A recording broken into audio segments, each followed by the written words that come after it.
Vile mmeona baba alituacha, kuna masukosuko ndani ya chama chetu. Kuna wengine wanaruka, wanaenda hivi, wanaenda vile.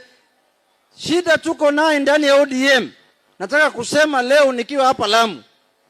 Shida tuko naye ndani ya chama chetu sio mambo ya broad based, sio mambo ya serikali ya broad based, sio mambo ya Ruto. Shida tuko naye kwa chama chetu ni yule former president ambaye anaitwa Uhuru Kenyatta.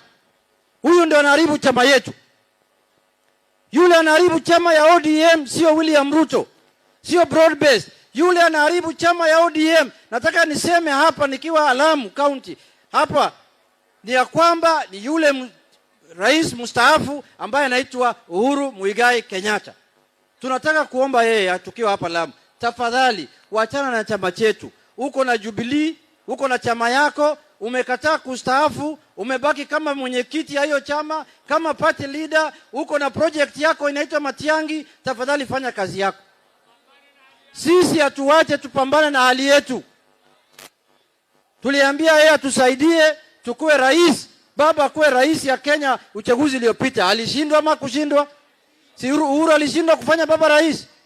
Atupatie amani. Atupatie amani.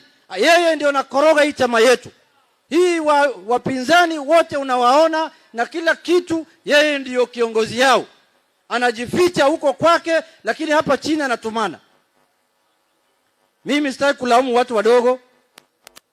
Watu wadogo siwezi kulaumu ati hao ndio wanaharibu chama. Yule samaki kubwa ambaye anaharibu chama ya ODM na anataka chama ya ODM iungane na yeye ili tutoe William Ruto kwa mamlaka ni Uhuru Muigai Kenyatta, na sisi hatuendi hiyo barabara. Hiyo barabara tulienda 2022, hatutarudi tena. Wangapi wanaunga mimi mkono hiyo nione kwa mkono? Nani anaweza ungana na mtu amestaafu? Wewe unaweza ungana na mzee amestaafu? Unaweza ungana na mtu amestaafu?